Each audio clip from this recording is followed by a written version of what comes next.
Libro La verdad triunfante por Benjamin Wilkinson. La historia de la verdadera Iglesia de Dios, la Iglesia del desierto, y los falsos maestros que la persiguieron. Esta verdad sale a la luz para los cristianos de la última generación. Grant escribió en el libro Los Nestorianos a las tribus perdidas, página 72. No fue de Nestorios, sino de Tomás, Bartolomeo, Tadeo y otros que esas personas recibieron primero el conocimiento del Salvador. Es lo que será visto a continuación.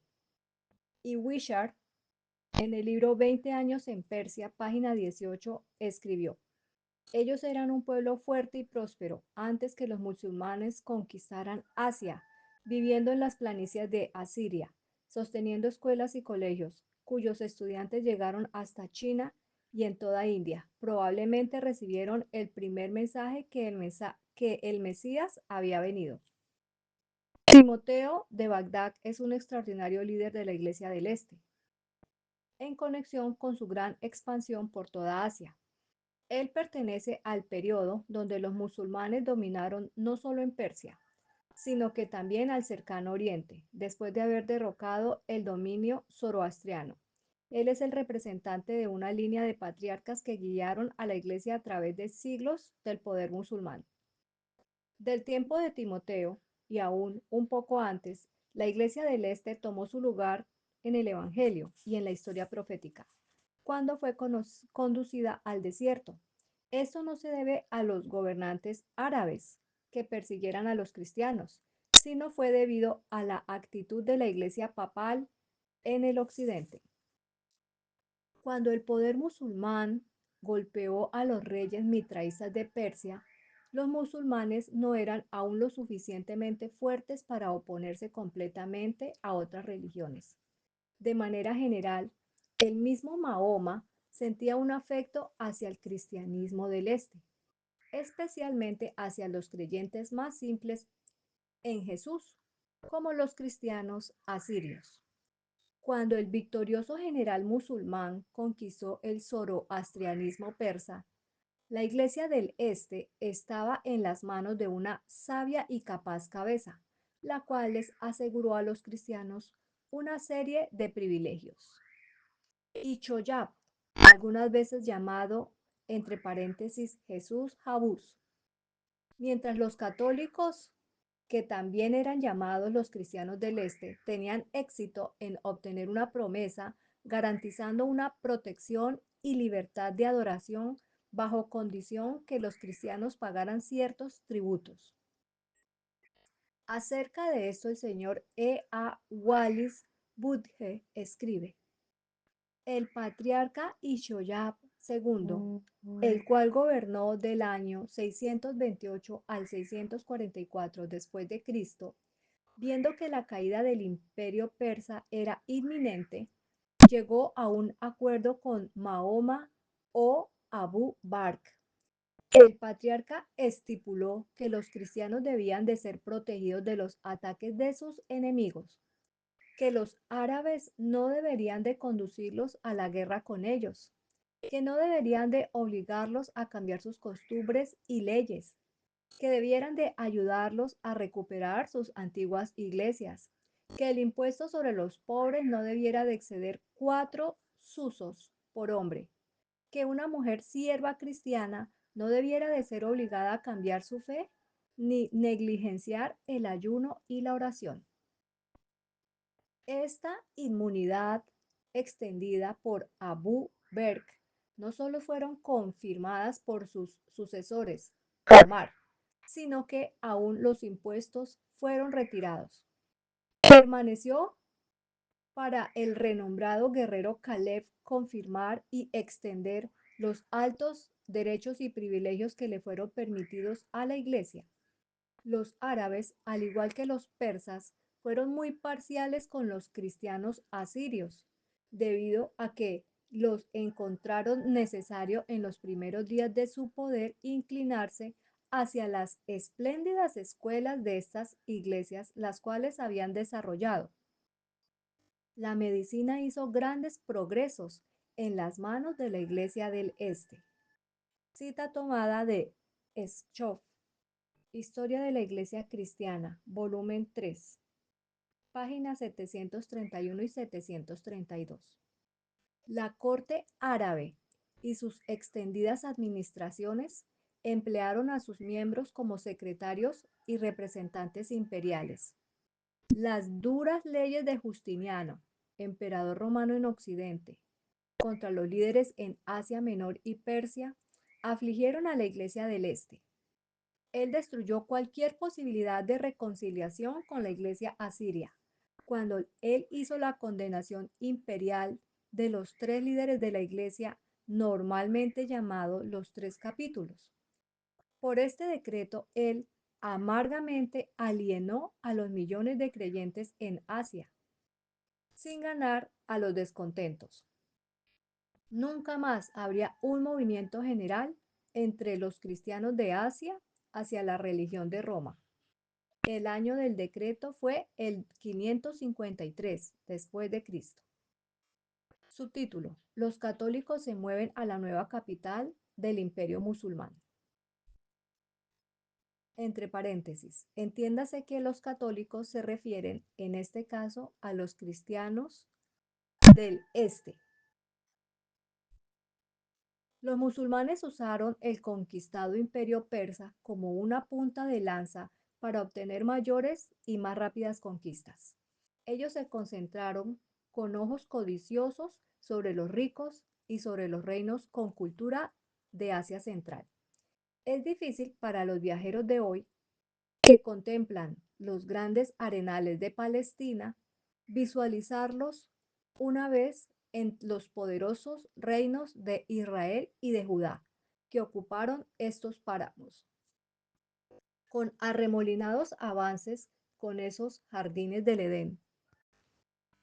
Los intrépidos guerreros de Mahoma aseguraron decisivas victorias. Después volvieron a mostrar a los asombrados ojos las deslumbrantes riquezas de Transoxania. La extensión del dominio trajo debilidad en el control. La rapidez e inesperadas victorias de los ejércitos del Islam occidental, que llegaron hasta el sur del Mediterráneo, hasta el Océano Atlántico y se extendieron hacia el norte, hacia Turquestán, quebró la unidad del imperio. La lucha por la preeminencia entre las diferentes ramas de la progenie de Mahoma. En vez de uno, surgieron tres califatos. El nombre Omíads le fue dado a la dinastía de la familia del profeta, el cual se aferró al poder, alcanzando desde el mar Mediterráneo hasta las fronteras de China. El nacimiento de este nuevo califato fue la señal para la creación de una nueva capital. Fue elegido un excelente sitio en el río Tigris, y la ciudad de Bagdad, que aún existe hoy, surgió en todo su esplendor en el año 762 después de Cristo. Con su usual previsión, los líderes de la Iglesia del Este removieron la administración central de su amplia obra a la nueva capital en Bagdad. Ellos habían recibido el reconocimiento del califa como siendo un melet, el término normalmente usado para las religiones bajo monarcas orientales.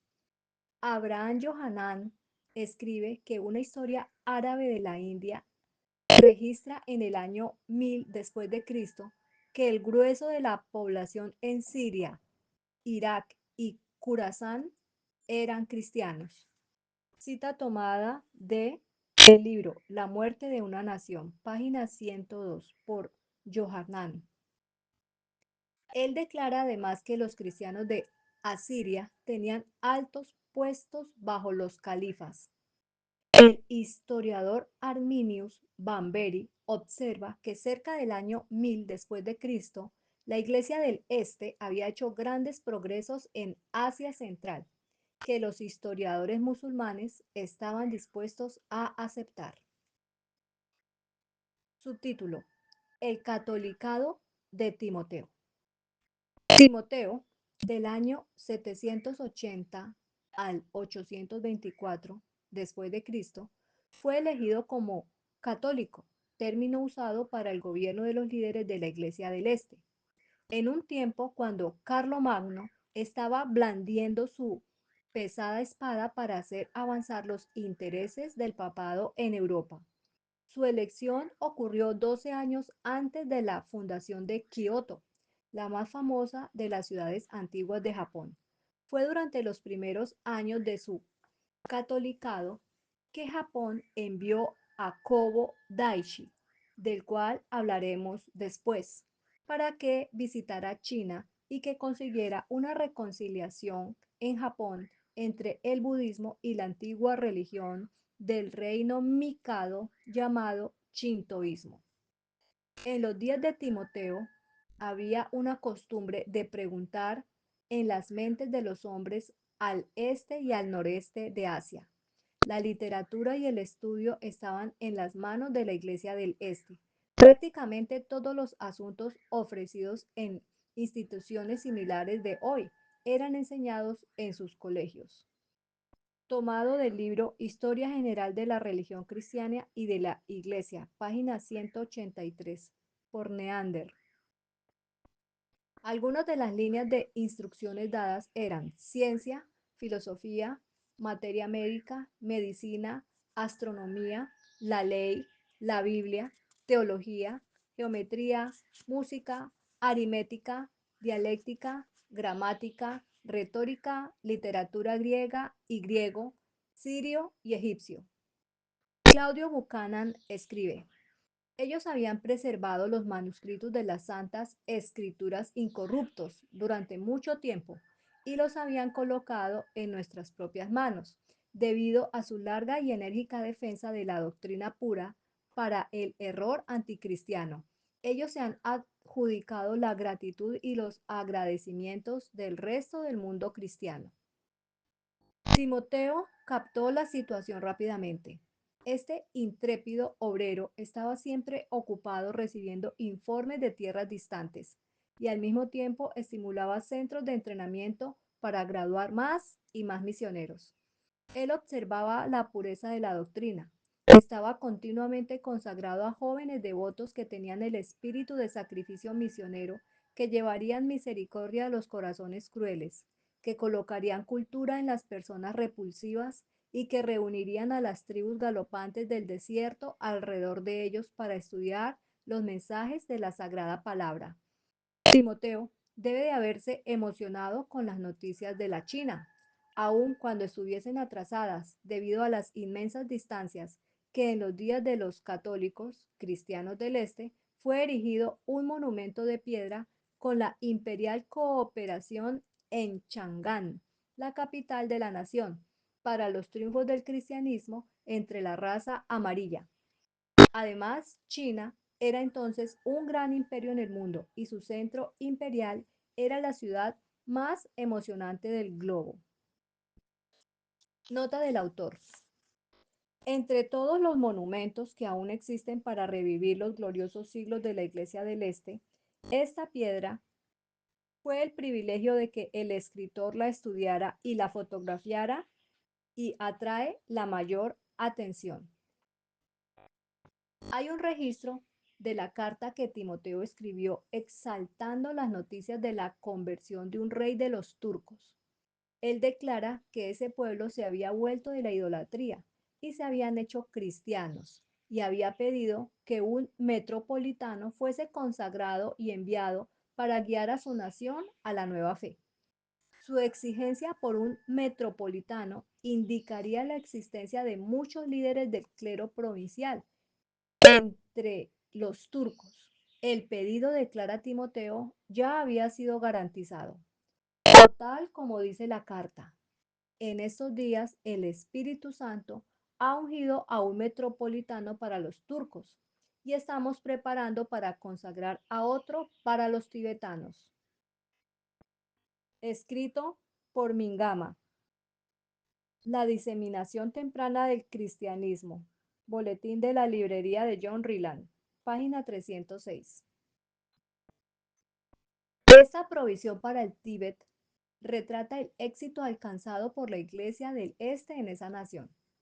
En otras cartas, a cierto Rabán Sergius, el patriarca no solo registra el hecho de que él estaba preparado para consagrar a un metropolitano para los habitantes del Tíbet, sino que también en su tiempo muchos misioneros cruzaron el mar y fueron a los hindúes y a los chinos, solo con una vara y un guión.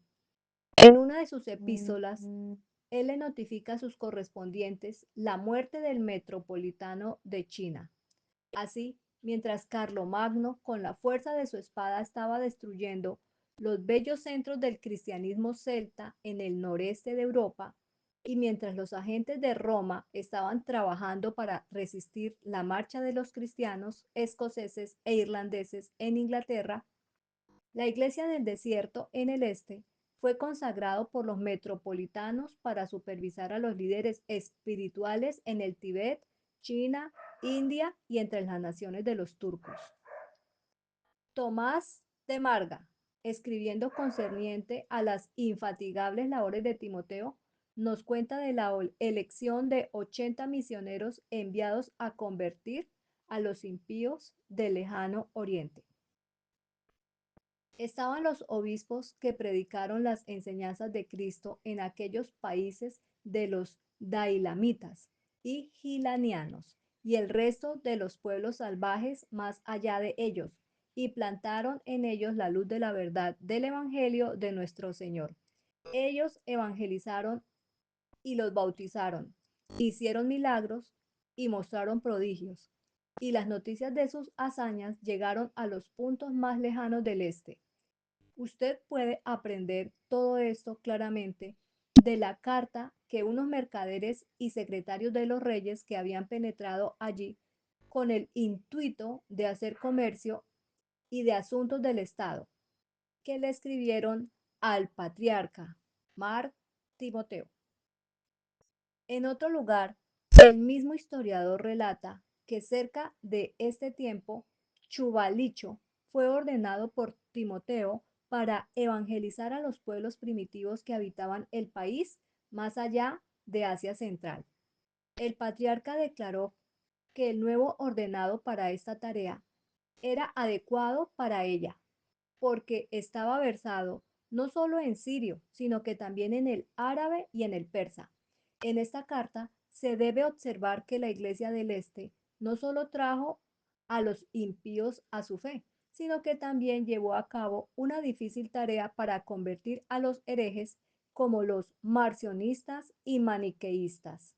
Así él continúa. Él le enseñó y bautizó muchos pueblos y numerosas villas, y los condujo a las enseñanzas de la vida divina. Construyó iglesias y colocó sacerdotes y diáconos en ellas. Estableció algunos hermanos que eran misioneros con él, para que les enseñaran los salmos y los cantos del Espíritu. Y él mismo viajó hacia el interior del país, hacia el fin del este, en la obra de la gran evangelización que estaba haciendo entre los paganos, marcionistas, maniqueístas y otros tipos de creencias y abominaciones, y sembró la sublime luz de la enseñanza del Evangelio, la fuente de la vida y la paz. Escrito por Mingama, en la diseminación temprana del cristianismo. Boletín de la librería de John Ryland, página 307 y 308. Por estos hechos que han sido bien autenticados, uno puede tener una vislumbre de la tremenda actividad que se estaba desarrollando en el seno de la iglesia asiria. Esta obra continuaría durante muchos siglos después de Timoteo. Timoteo puede ser considerado un tipo de los líderes inteligentes, devotos e industriosos que durante décadas en Asia condujeron muchos a la justicia. En medio de estas labores, la India no fue olvidada. Ya se ha mencionado cómo Timoteo envió muchos misioneros a la India, al mismo tiempo que él estaba enviando misioneros a China. El patriarca Ichoyab, que consumó el contrato con el califa musulmán para la protección de su pueblo más de 100 años antes de Timoteo, fue censurado por una mala conducta del metropolitano del sur de Persia, el cual estaba localizado cerca de la frontera noroeste de la India. Su amonestación escrita lamentó el desastroso efecto de las irregularidades del líder, porque él dice que la sucesión episcopal ha sido interrumpida en la India y esas enseñanzas divinas por medio de obispos justos han sido detenidas en la India. En otras palabras, la amonestación implica que en toda la península hindú, el clero, los directores provinciales, las iglesias organizadas y las compañías de las comunidades cristianas podían ser fundadas. Del mismo Timoteo se registra que mientras les escribía a los monjes de Mar Marón relacionados con las disputas de palabras, el cual fue crucificado por nosotros, añade, en todos los países donde sale el sol, esto es, entre los hindúes, los chinos, los tibetanos, los turcos y en todas las provincias bajo la jurisdicción de esta sede patriarcal, no hay ninguna adición a estas. Subtítulo: Conquista de los mongoles. El escritor Mingama cita una carta pretendiendo haberla escrito Piloxenus.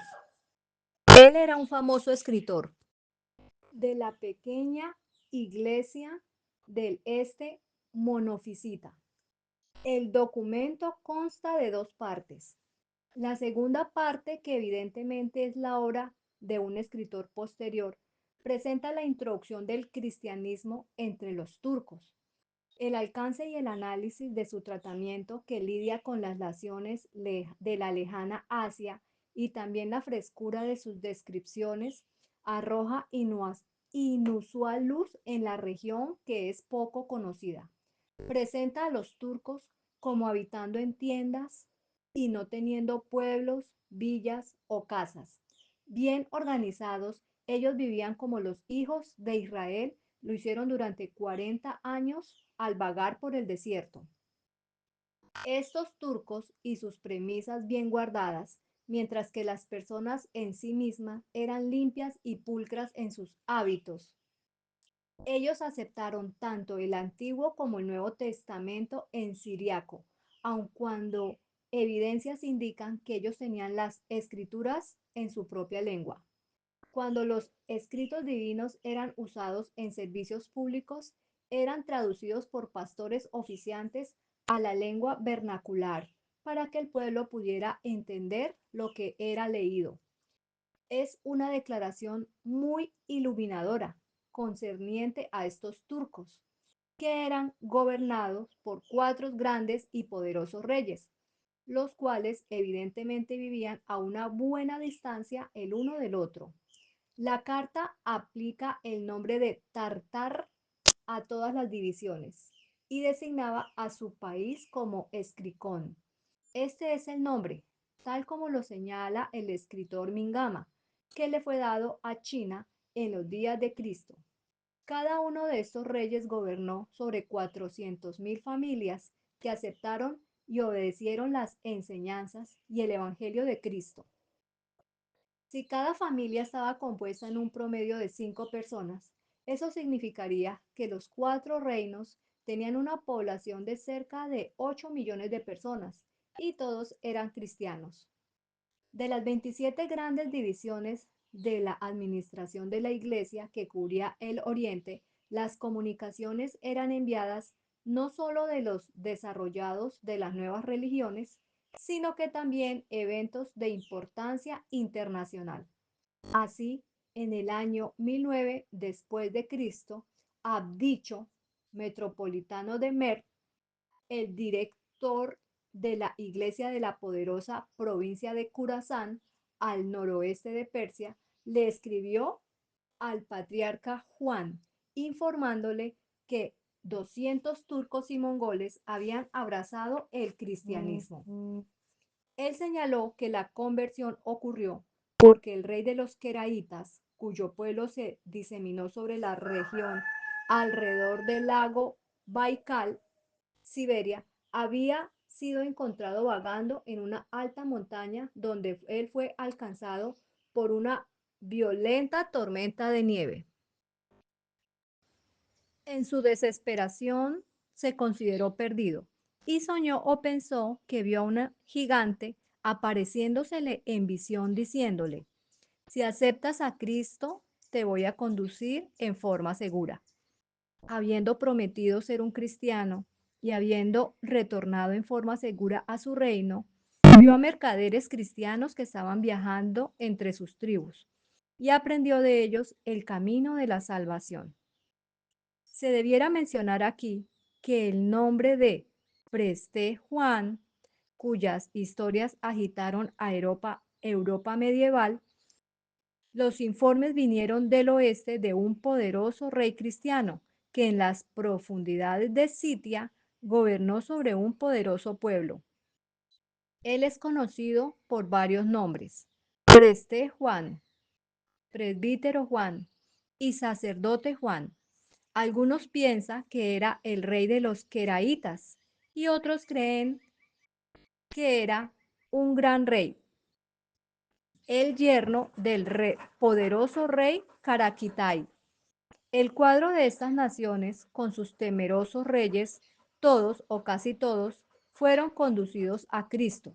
Confirman la opinión expresada por Mingama, que la Iglesia del Este era lejos la mayor misionera que la causa cristiana ha producido. Al seguir sus conquistas evangélicas, uno anda por Turquestán, Siberia, Mongolia, Manchuria y Tibet, y es introducido a territorios más vastos de lo que se puede visualizar en cualquier otro cuadrante del globo. Uno queda interesado y familiarizado con personas y porciones de las naciones de la Tierra que previamente no llamaban la atención del hombre.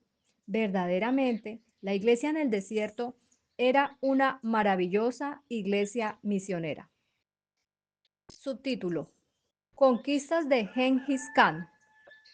12 siglos de conquistas espirituales fueron llevados a cabo, luego por la Iglesia del Este.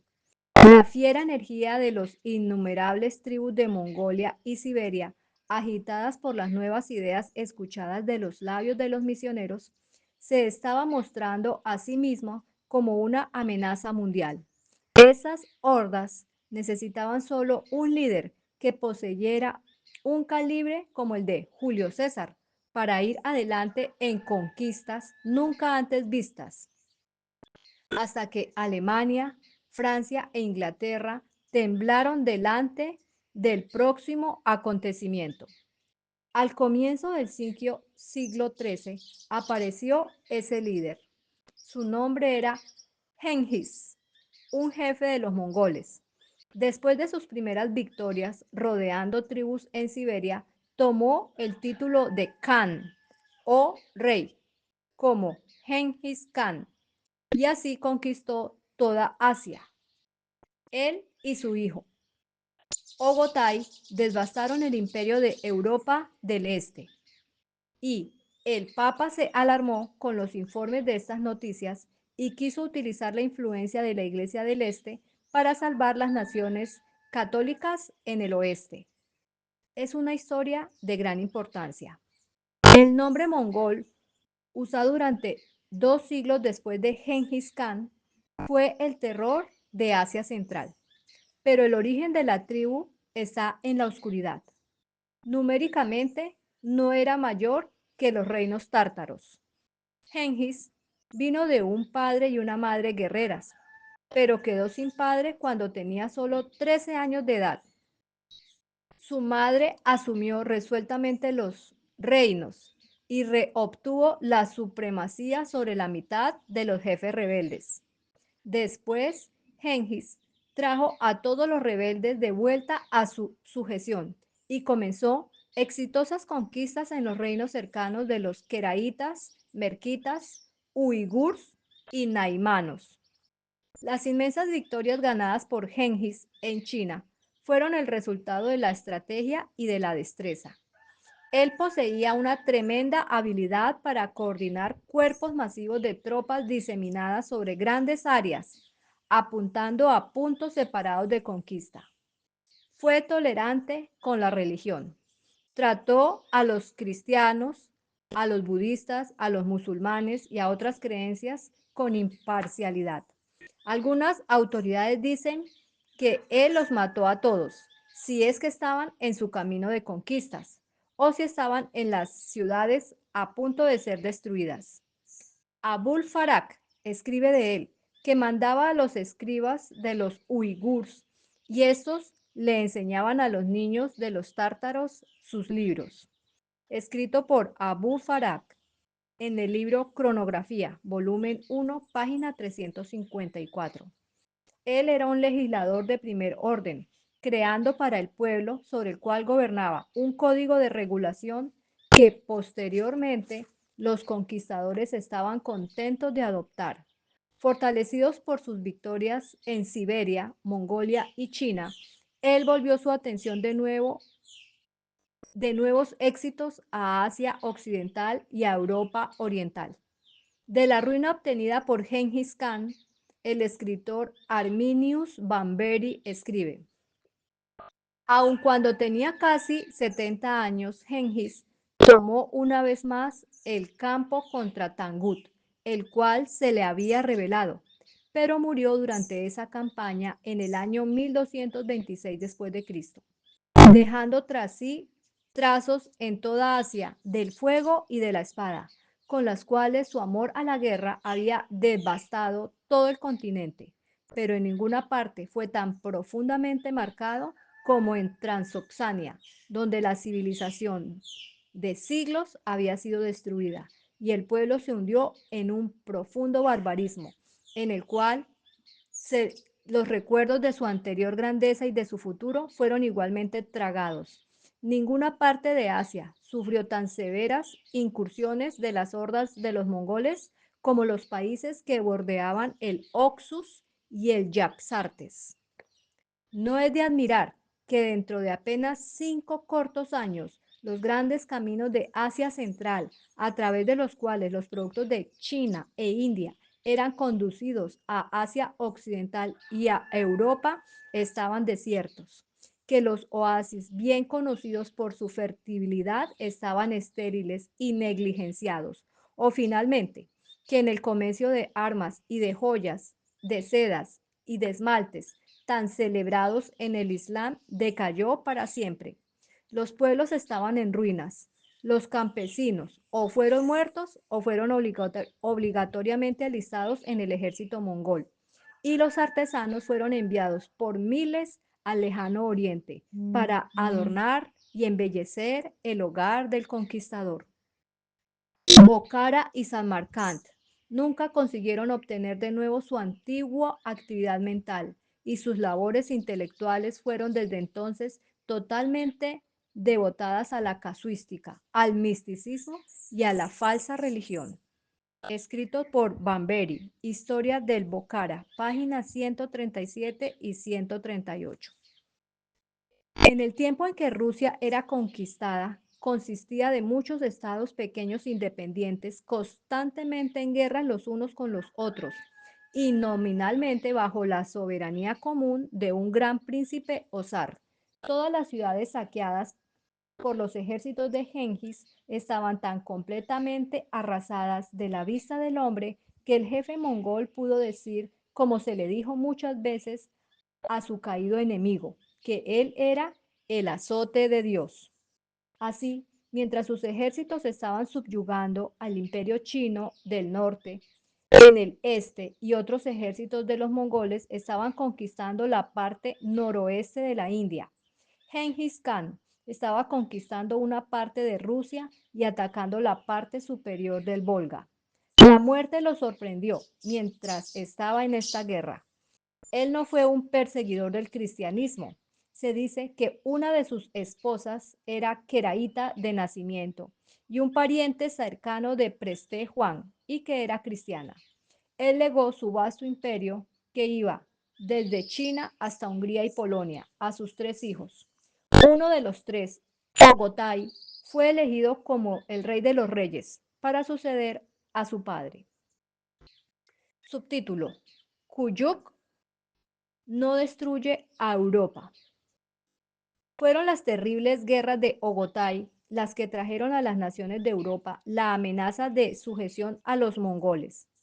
Batú, el intrépido e invencible general de Ogotai, apareció repentinamente en los flancos orientales de Polonia y de Hungría. Hungría había mantenido a raya a los mongoles, pero inesperadamente ofreció una resistencia comparativamente débil y durante varios años las fuerzas de los tártaros pasaron y repasaron sus tierras, saquearon, destruyeron y devastaron. Solo el Santo Imperio Romano estaba ahora entre los conquistadores en el este y Francia e Inglaterra en el occidente. Ogotai murió en el año 1241 después de Cristo. Los príncipes fueron llamados de la guerra para elegir a un nuevo Khan. Mientras se estaban reuniendo, la reina madre trabajó sinceramente por la elección de su hijo favorito, Kuyuk, y su obra resultó en su elección. Kuyuk era un verdadero cristiano y en sus días el prestigio de los numerosos cristianos en su dominio era muy alto. Mingama relata que su campo estaba lleno de líderes de iglesias, de cleros y de eruditos, y que un cristiano de nombre Kadak era su gran visir. Bajo Kuyuk, las masacres y las devastaciones que caracterizaron el gobierno de Genghis y de Ogotai parece que llegaron a su fin. Se preguntan si Europa no fue destruida por los mongoles debido a que un cristiano como el Kuyuk fue elegido como comandante supremo. Después de la muerte de Kuyuk en el 1251 después de Cristo, la sucesión pasó a Mangú. Tule, hermano de Ogotai, fue un poderoso general. De Sakurti Bagi, la esposa de Tuli, Mingama, muestra que ella fue otra reina cristiana, una verdadera creyente y la más sabia de todas. Ella era la madre de 3 hijos, que a su vez fueron vestidos con dignidad imperial, y todos ellos profesaron ser cristianos o poseyeron esposas cristianas. Su nombre fue Mangú, Ulagú y Kublai. Las emocionantes historias de sus contribuciones contra la Iglesia del Este corresponden a la historia de China en otro capítulo.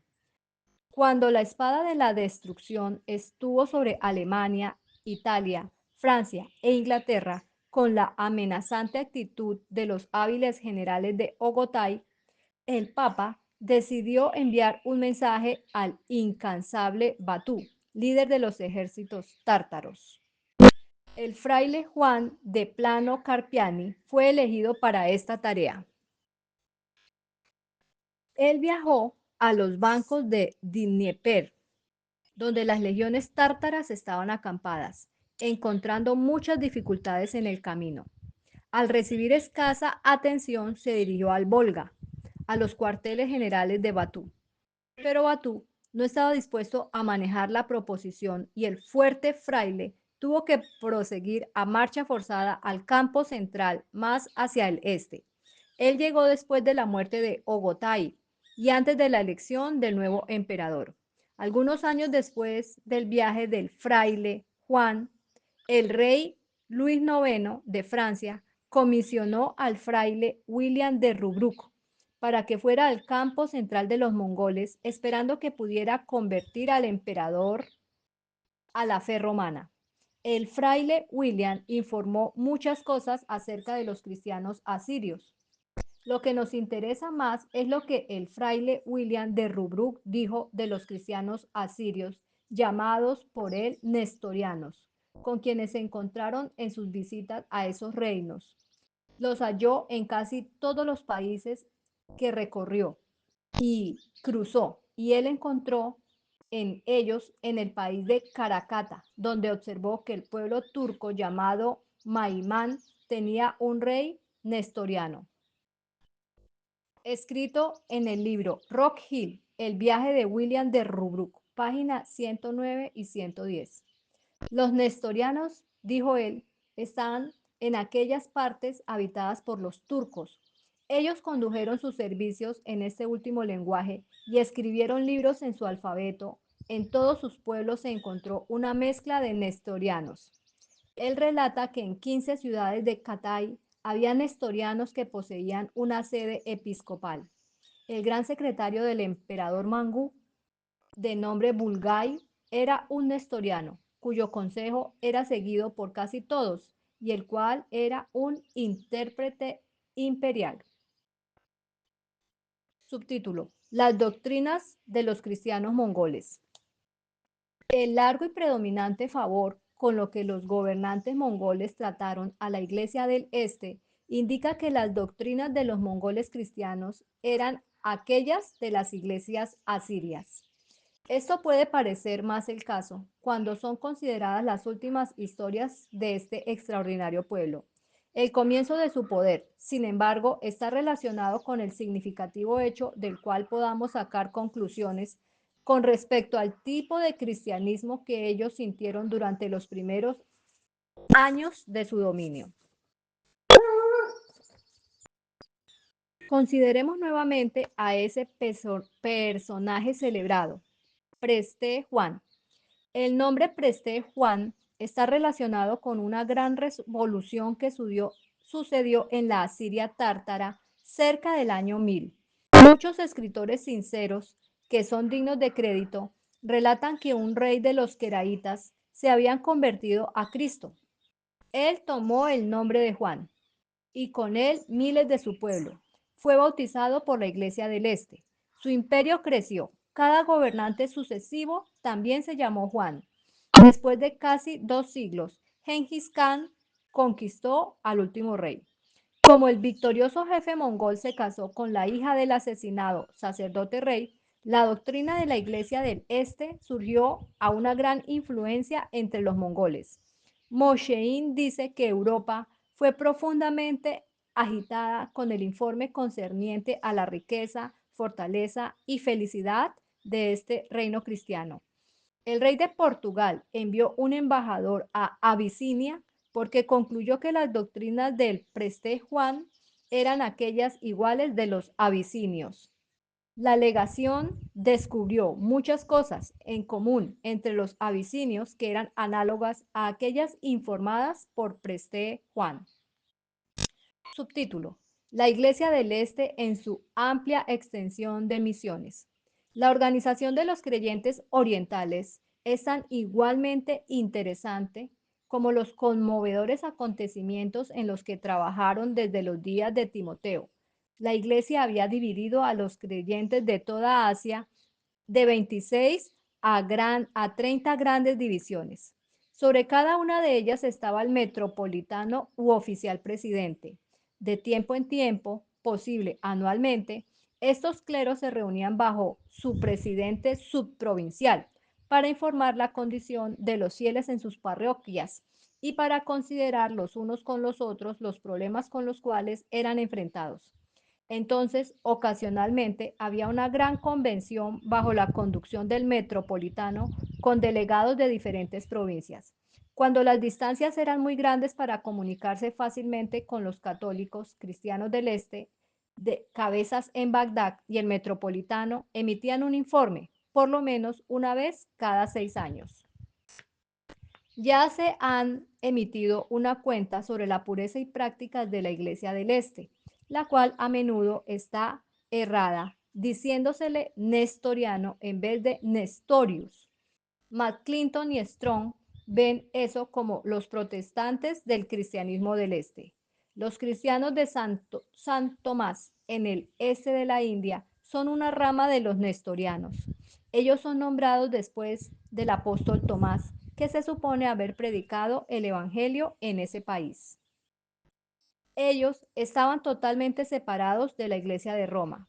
El escritor Edward Gibbon muestra que los cristianos de Santo Tomás y los cristianos sirios no estaban relacionados con Roma en ninguna manera. Él dice que cuando los portugueses en su primer descubrimiento de la India le presentaron la imagen de la Virgen María a los cristianos de Santo Tomás en el siglo XVI, ellos dijeron: nosotros somos cristianos, no idólatras. Tomado del libro de Gibbon, Declino y caída del Imperio Romano, capítulo 47, parte 31.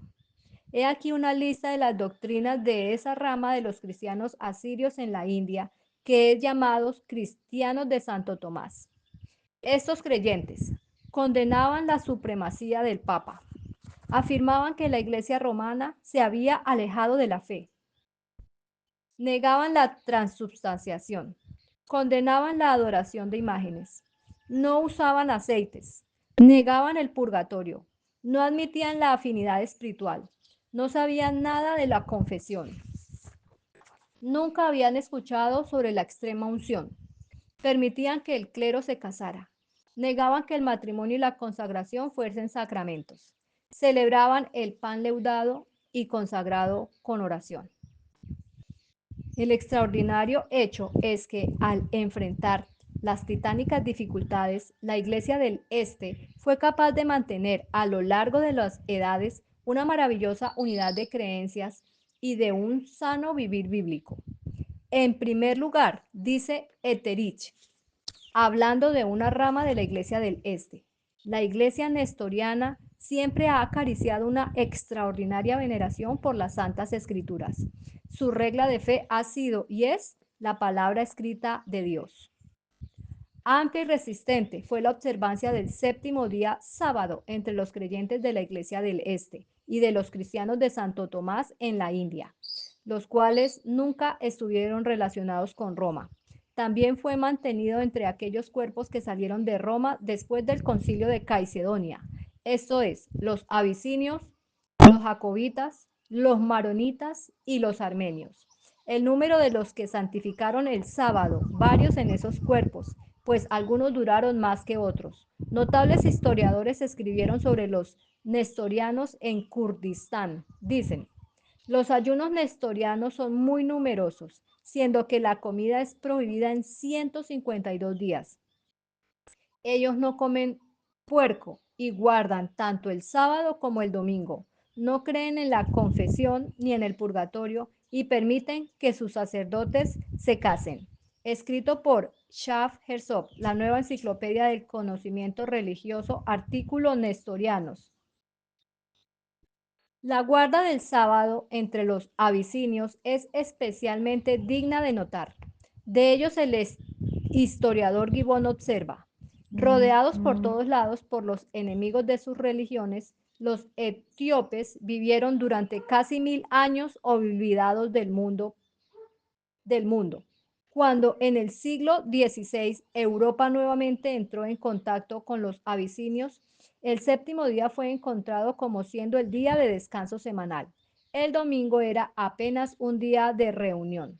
Presionados por los musulmanes, cometieron el mismo error que cometieron los cristianos de Santo Tomás de la India, cuando apelaron por la ayuda en el año 534 después de Cristo a los portugueses, el gran poder naval de Europa de aquellos días. El siguiente argumento le fue presentado a Portugal por el embajador abisinio cuando se le preguntó por qué Etiopía santificaba el séptimo día.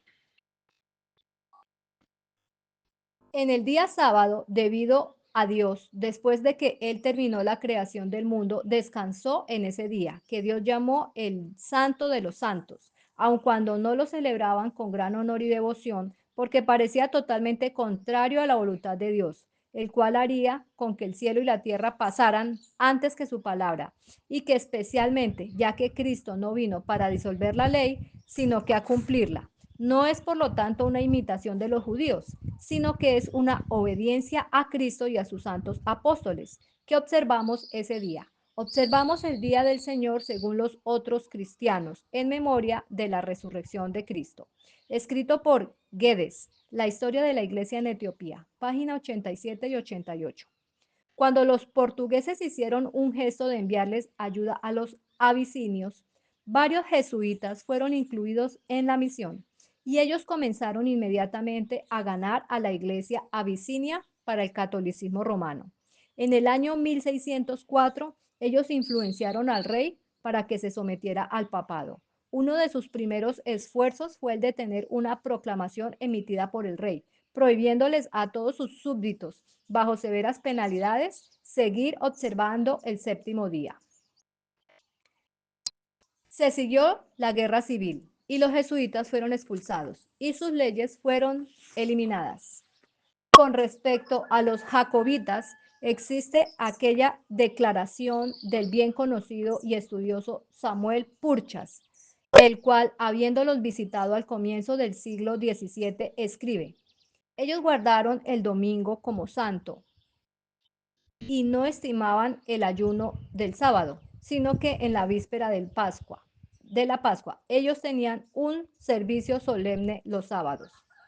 Otras autoridades: Josephus, Abadagnus, escribiendo en el siglo XVIII en su Historia de los Jacobitas, declaró que ellos se reunían todos los sábados en sus templos, a cuya declaración el editor J. Nicolás añade la siguiente nota: nuestro autor declara que los jacobitas se reunían en el día sábado antes del día domingo en el templo y guardaban ese día, como también lo hacen los abisinios, como lo hemos visto en la confesión de su fe por parte del rey etíope Claudio. De esto se concluye que los jacobitas han guardado el sábado y el día domingo y aún lo guardan. Cita escrita por Abadagnus, Historia de los Jacobitas, páginas 118 y 119. Alexander Ross escribe que los maronitas también observaban el sábado y el domingo. Así vemos cómo estas cuatro comuniones del Este, tres de las cuales nunca caminaron con el papado, continuaron honrando el sábado. Cuando uno mira aproximadamente los cinco ciclos de gobierno musulmán en Asia, tres cosas son dignas de observar. En primer lugar, la comparativamente tolerante actitud de los gobernantes es reconfortante. Eso no quiere decir que a veces no hubo periodos de persecución y una fiera oposición. Sin embargo, uno no estima una persistente y decidida finalidad para hacer desaparecer a los cristianos a través de una cruel y sangrienta y sin piedad persecución.